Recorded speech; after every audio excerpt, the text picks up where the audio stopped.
몇 주 강단에서 여러분을 뵙지 못하게 됐는데 지난 목요일부터 또 격리 해제돼서 이제 교회 출근도 하고 또 금요일 밤을 통해서 우리 여러분을 또 뵐 수가 있었고 오늘 오랜만에 주일 강단을 통해서 여러분을 뵙게 돼서 너무 반갑고 감사합니다. 미국 방문을 마치고 2주 자가격리하는 동안에 좀 많이 답답했습니다. 가끔씩 이제 확인 전화하는 보건소 직원이 많이 힘드시죠? 또 이렇게 격려해 주시기도 하고 또 이제 전화는 가능하니까 우리 성도들과 또 몇몇 분들 통화도 하고 그렇게 시간을 가졌습니다. 처음에는 안식월을 갖는 마음으로 시작을 했는데 막상 이제 격리를 하다 보니까 이게 참 지루하고 쉽지가 않다 이런 생각이 들었습니다. 그런데 이제 성경을 읽을 시간이 더 많았고 책을 읽고 공부할 수 있고 또 강의 준비도 하고 또 보니까 유익한 일이 또 많더라고요. 다 나쁜 것은 아니에요. 잘 생각하면은 우리가 이 땅에 사는 동안에 좀 불편할 때, 힘들 때, 외로울 때 왜 그럴까 하지만은 또 다시 생각하면 유익이 또 있어요, 나름대로. 그래서 우리 삶의 자리에 코로나19라고 하는 이 무시무시한 일이 발생해서 아직도 해결되지 못하고는 있지만은 많은 분들이 피해가 막급하고 다 그 가운데에서도 또 생각하지 못한 하나님의 위로는 분명히 있는 줄로 믿습니다. 오늘 본문은 소위 말 많고 탈 많은 고린도 교회에 보내는 바울의 첫 번째 편지 가운데 일부분입니다. 그 유명한 사랑장 고린도서 13장, 이 사랑장이라고 하는 고린도서 13장 1장부터 16장까지 이렇게 보면은 이 교회 안에 골치 아픈 많은 문제들, 거기에 대한 적절한 처방을 사도 바울이 고린도 교회에 보내고 있습니다. 근데 13장에 와서는 전혀 다른 내용을 말씀하고 있습니다. 이상하리만큼. 근데 고린도서 13장 중에서도 오늘 본문이 고린도 교회 안의 모든 문제의 해결, 그 해결을 이렇게 하시오 처방전을 다 주고 있는데 그 내용이 전혀 다르지만 사실은 이 본문이 13장의 해결 중에서도 최고의 해결책이고 핵심 열쇠라고 한다면 그 중에서도 오늘 본문 여기 9절 이하의 말씀이야말로 고린도 교회 안에 일어나고 있는 모든 문제의 근본적인 해결책이다 하는 것을 우리가 깨닫게 됩니다.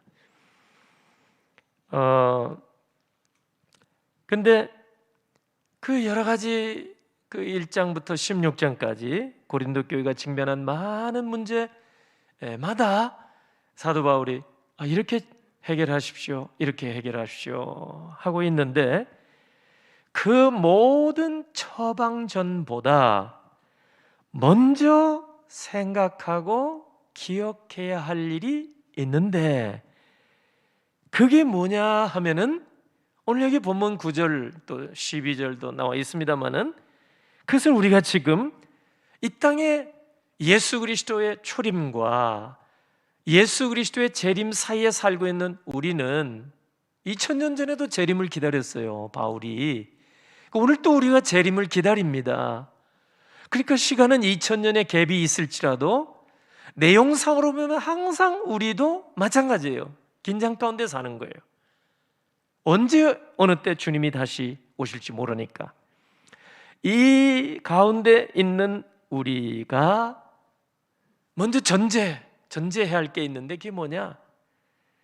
우리는 주의 재림 때까지 이 땅에 살면서 한 사람도 예외 없이 완전한 사람은 없다. 우리가 다 부분적이다. 그걸 인정하자는 거예요.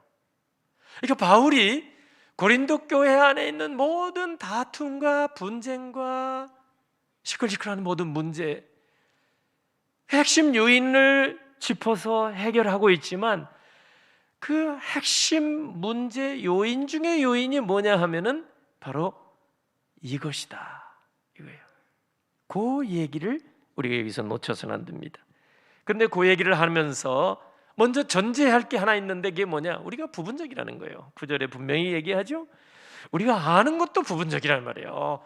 저 멀리 화성, 얼마나 과학기술 발달했으면 그 화성에까지 여러분 인공위성을 쏴가지고 거기에 바람 소리가 들리고, 이게 뭐 상상을 못할 일이 지금 막 일어나고 있잖아요. 이런 지식이 있을지라도 그런 하나님 앞에서 일부분에 불과하다 그 말이에요. 완전한 게 아니다 그 말이에요. 완전한 지식을 우리가 가질 때가 반드시 온다. 주의 재림 이후가 돼야 된다 그 말이죠. 그래서 먼저 이 땅에 사는 동안에는 우리가 뭐 앞서기도 하고 뒤서기도 하지만은 우리가 다 인정해야 할 게 한 가지, 전제할 게 한 가지, 이게 뭐냐? 우리는 다 부분적이다. 부분적이다. 우리가 다 아직 온전하지 못하다는 사실을 인정하자는 거예요. 그래서 형제를 대하고 또 자매를 대할 때 우리가 부분적이다는 것을 인정하고 대하자 이거예요. 교회 공동체 안에서 왜 이렇게 말 많고 달 많고 다툼과 분쟁과 시기와 질투 이런 게 많고 그 막 경쟁으로 이렇게 우리 관계가 정말 단절이 되고 파괴되기까지 하는가? 그래서 우리가 교회라는 공동체 안에서도 사람을 대할 때 완전한 모습으로만 대하게 되면은 우리는 정말 실망도 많이 하고요. 또 우리 스스로를 볼 때 낙심할 때도 많아요. 그렇죠? 우리는 사람에 대한 어떤 우리의 마음 속에 그 기준들이 다 있는 것 같아요. 그러니까 좀 누가 조금 잘못 말을 하거나 잘못 행동을 하고 또 그랬던 일을 내 눈앞에서 하게 될 때 그게 불편하게 될 수도 있고 힘들게 될 수도 있고 또 화가 나기도 하고 속상하게 하기도 되는 거예요. 왜냐하면 우리 사람으로서 저럴 수가 있는가?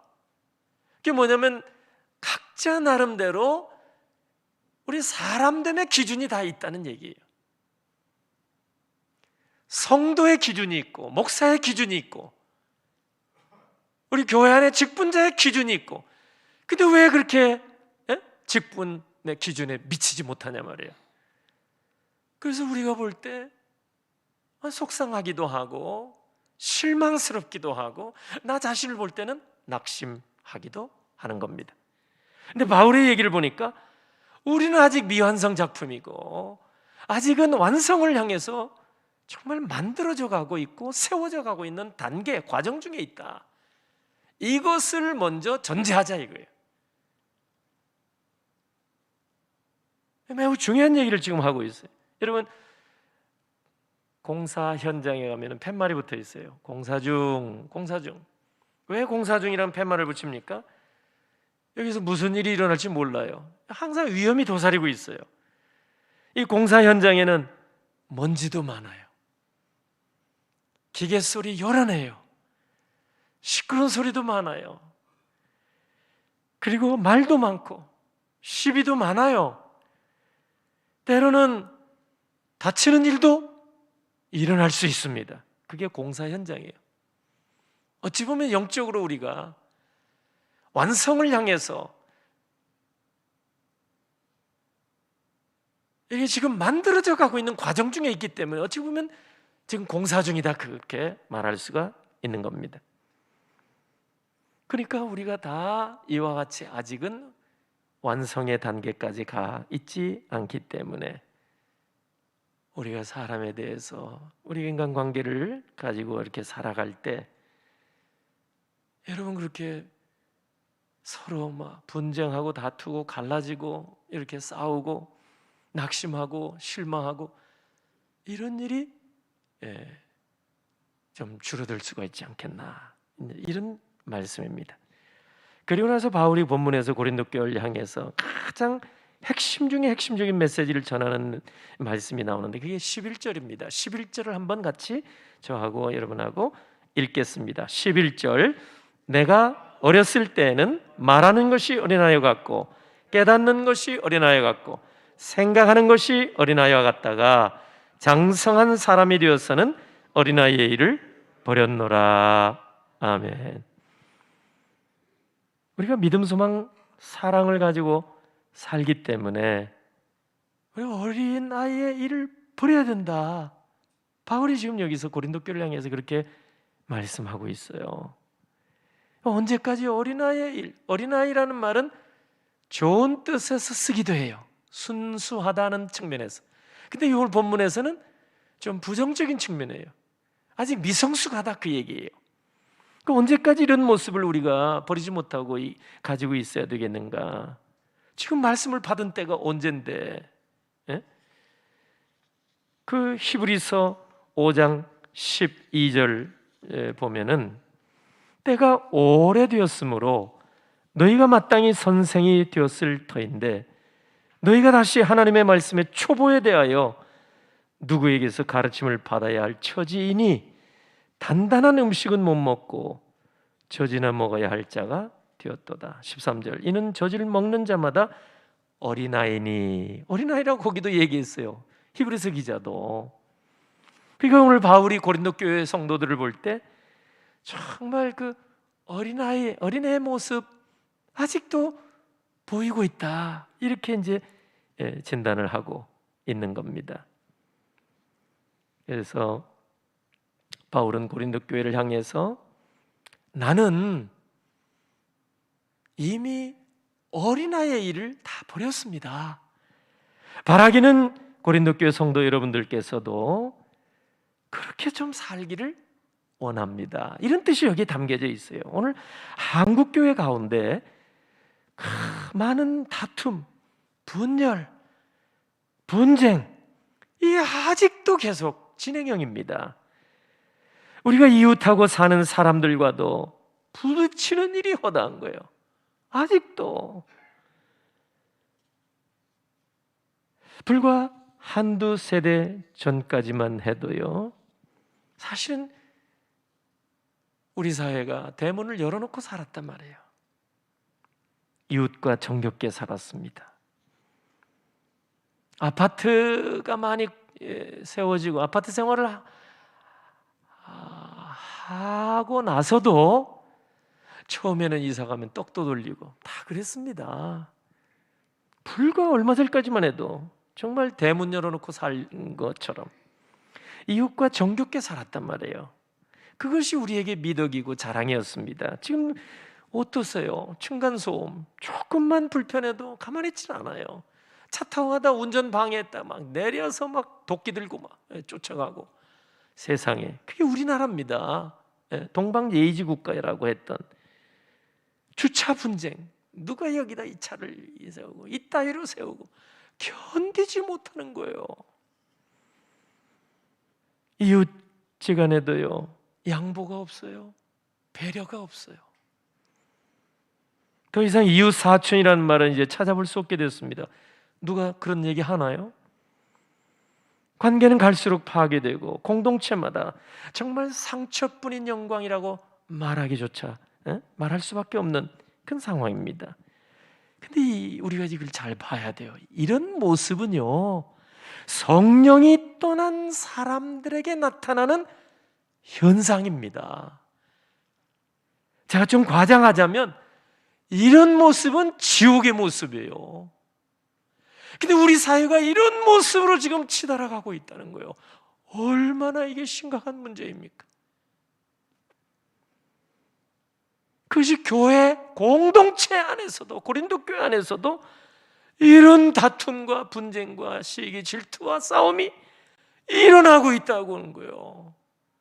그러니까 사도 바울이 언제까지 그 어린아이처럼 그런 모습으로만 머물러 있겠느냐 말이에요. 성숙한, 영적인 성숙한 자리로 우리 고린도 교회 성도 여러분이 좀 이렇게 나아가기를 바랍니다. 이거죠.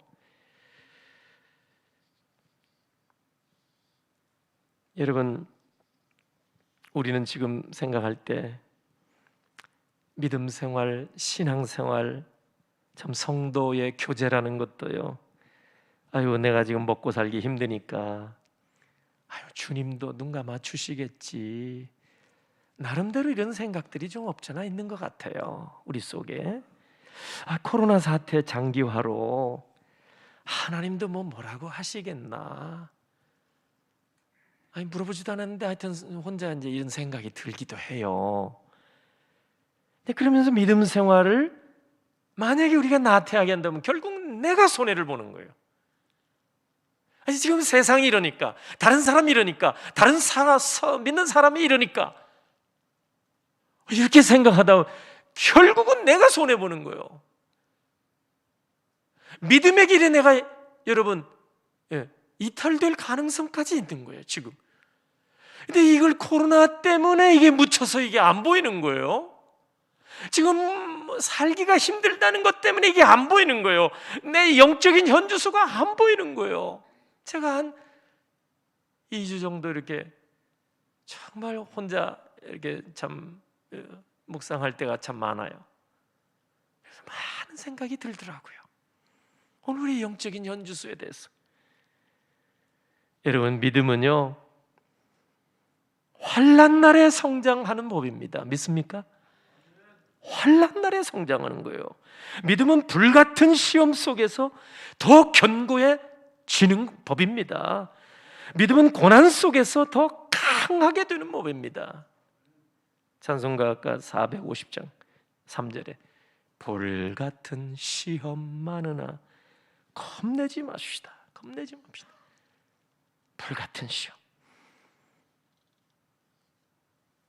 그 450장 4절에는 믿음은 금보다 더 귀하다 그랬어요.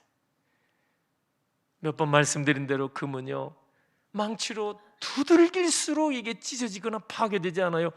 더 늘어나지요. 확장되는 거예요. 더 얻어맞을수록 다 얇아져서 최고의 금세공 작품을 만들어내게 되는 겁니다.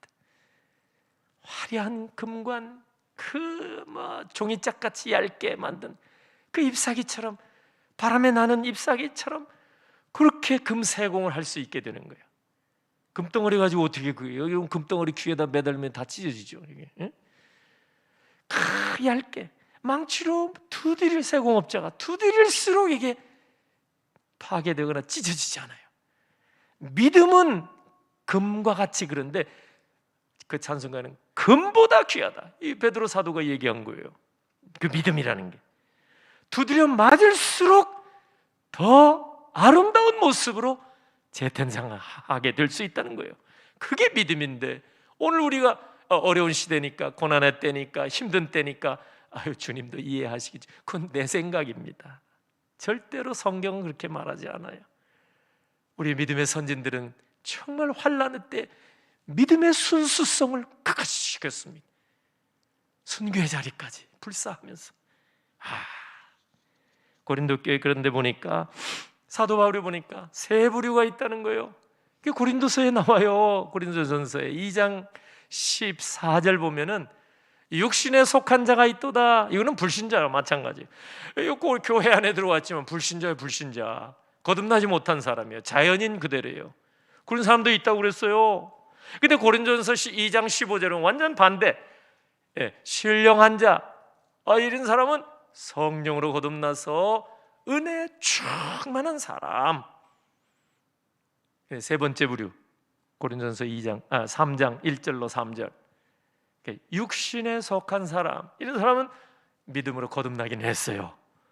그런데 문제가 뭐냐면 어린아이의 수준이라 그 말이에요.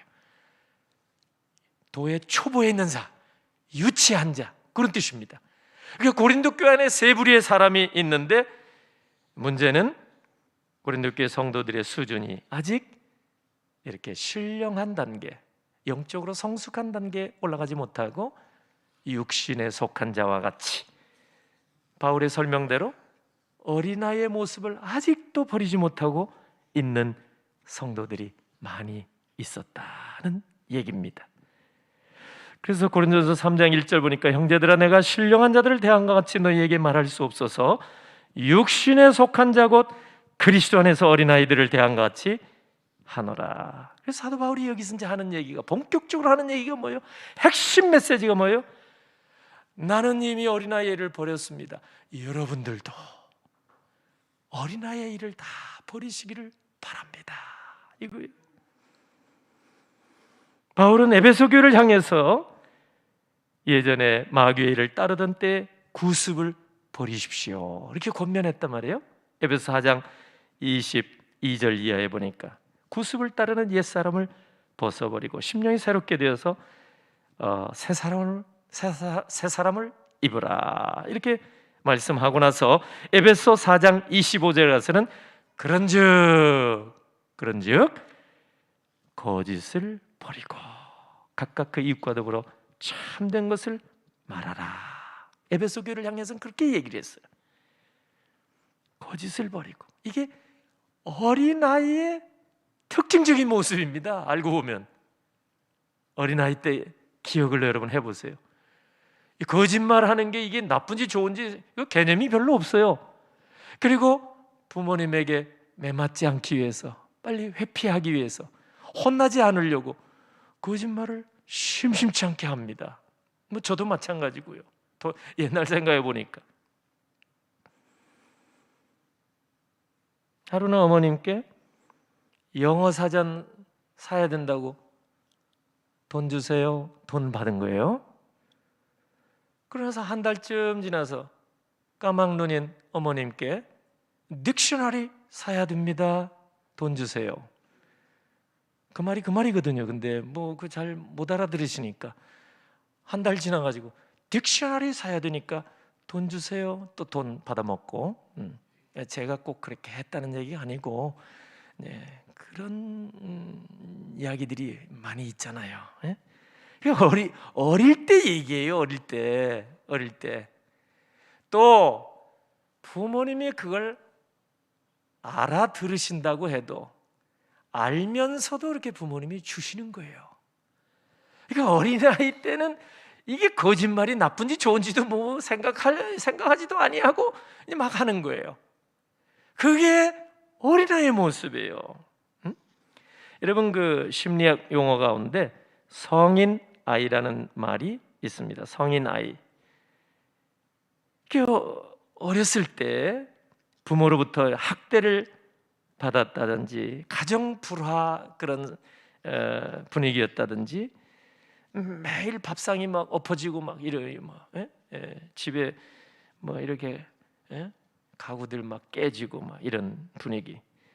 그리고 항상 감정을 억압하는 분위기. 밥 먹을 때는 입 말하지 말고 또 뭐 얘기하려면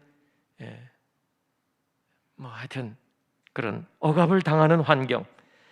이 소위 역기능적인 가정 환경인데 이런 분위기에서 성장해서 나중에 성인이 되어도요 어린아이의 상태를 벗어나지 못하는 사람을 가리켜서 성인아이, adult child, 성인아이라고 합니다.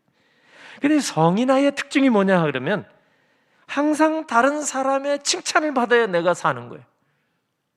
그 아이의 특징이 뭐냐면 잘한다 해야 잘하는 거예요. 그 성인아이도 어른이 됐지만 똑같이 그런다는 거예요.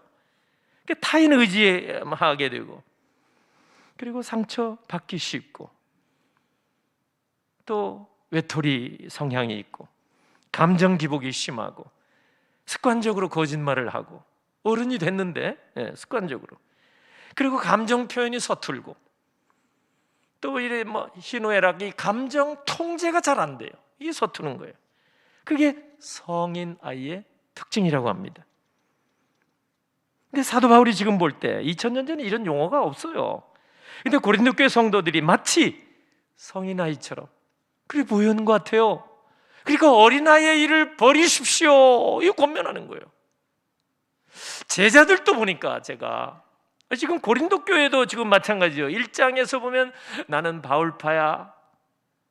아니 교회 그렇게 많지도 않은데 그 교인 가운데 어떤 사람, 나는 바울파야, 나는 베드로파야, 나는 아볼로파야. 그러다 보니까 나는 그리스도파야, 내가 최고. 이게 애들 모습 아니겠어요? 바울이 지금 볼 때 그런 거예요. 근데 예수님의 제자들도 보면 누가복음 22장 보면 예수님이 비장한 마음으로 최후의 만찬을 이제 제자들에게 베풀어 주셨어요. 그 예수님이 십자가 앞에 놓고 얼마나 마음이 긴장이 되셨겠어요? 근데 그 최후의 만찬을 다 이제 먹고 나서 제자들이 한 일이 뭐냐면 누가복음 22장에 보면 나와요. 그때 제자들이 우리 중에 누가 제일 큰 자냐 하는 다툼이 일어난지라. 누가복음 그렇게 나온단 말이에요. 그러니까 지금 제자 훈련을 그렇게 1년, 2년, 3년 받은 제자들인데도 불구하고 처음에는 그런 모습이었다 그 말이에요. 그리고 또 마가복음 10장에 보면은 세베대 두 아들이 나오죠. 야고보와 요한. 우리가 할 때 요한 그러면 여러분 요한복음을 기록하고 요한계시록 기록하고 여러분 성경책 얼마나 많이 있었고 정말 여러분 순교는 당하지 않았지만 유배당에서도 저 끝까지 신앙을 지키고 정말 얼마나 귀한 분이에요. 야고보는 처음 순교당한 제자 아닙니까? 근데 처음에는 어떻게 해요? 처음에는 주님 청원하는 거예요. 주님이 영광 중에 계실 때, 주님이 막 세상을 막 휘어잡고 계실 때, 우리 형제 야고보 요한, 하나는 주 우편에 하나는 주 좌편에, 하여튼 주님 최측근 자리 좀 주십시오, 이렇게 요청했던 장본인이 야고보 요한. 근데 보세요, 갈라디아 2장 9절에 보니까 사도 바울이 야고보, 요한 그리고 베드로까지 이런 분들을 가리켜서 이런 분들은 교회의 기둥입니다. 기둥 같은 일꾼으로 이렇게 세워진 거예요. 성장한 거예요. 와, 어떤 사람들이 애들같이 도토리 키재기 하던 제자들이 누가 크냐 다투고 뭔가 이렇게 영광의 그 나라가 오게 되면 한 자리씩 하겠다는 그런 어떤 세상적인 욕망이 강했던 그런 제자들. 나중에 보니까요, 여러분 교회의 기둥이 되어 있는 거예요. 성장을 하는 거예요. 여러분 성장이. 요한일서 5장 12절 보면요, 아들이 있는 자에게는 생명이 있고 하나님의 아들이 없는 자에게는 생명이 없느니라. 우리는 주 예수 그리스도 마음속에 계시잖아요. 생명이 있는 거예요. 생명이 있는 곳에는 반드시 성장이 오게 되어 있습니다. 생명체는 다 성장하는 거예요. 성장하는 거예요. 성장 안 하는 건 그건 하나님의 어떤 섭리가 뜻이 아니에요. 영적으로 동일한 거예요. 그런데 바울이 고린도 교회를 볼 때 계속해서 성장은 하지 못하고 아직도 많은 사람들이 어린아이의 수준에 머무르고 있다는 거예요. 얼마나 안타까워요. 여러분 부모가 이 갓난아기 낳아서 하루가 모르게 이렇게 성장하는 게 기쁨이잖아요. 1년이 지나고 2년이 지나고 3년이고 5년이 가도 기어다니고 있으면 이거 부모의 근심이죠. 하나님 아버지께서 우리를 보실 때 근심이 돼서는 안 됩니다. 감사하게도 금년에 우리가 매일 성경 매일 큐티를 시작을 했습니다. 얼마나 좋은 기회인지 몰라요. 우리의 성장의 지름길은 다른 데 있는 게 아니에요. 하나님의 생명의 양식이 있는 줄로 믿습니다. 매일 성경 매일 큐티를 통해서 정말 하나님께서 우리에게 원하시는 바 뭐예요? 영적인 성장을 이루는 어린아이의 일을 벗어나기를 원하시는 하나님께서 우리에게 주신 정말 귀한 기회인 줄로 믿습니다. 선용을 해야 돼요. 선용을. 그래서 사도 바울이 고린도 교회를 향해서 다른 얘기보다 우리가 다 지금은 부분적이라는 것을 전제하고, 그러나 여기에 머무르지 말고 우리가 속히 어린아이적 일을 벌이는데 힘쓰자는 거예요. 어린아이죠.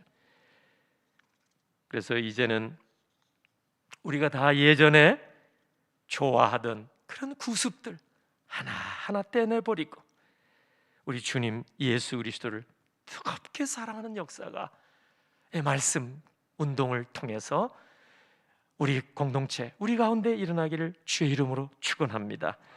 이제부터 우리가 다 거짓을 버리고 에베소 교회를 향해서 주신 말씀같이 진리의 말씀, 매일 성경 매일 큐티를 통해서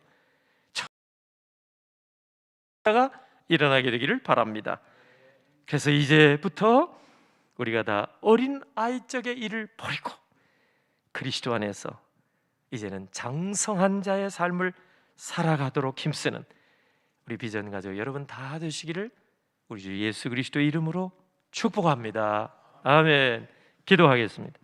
할렐루야. 하나님 감사합니다. 종의 부재 중에도 하나님께서 온 성도들의 기도 가운데 견고한 교회, 흔들림이 없는 성도로 여기까지 이르게 하심을 감사드립니다.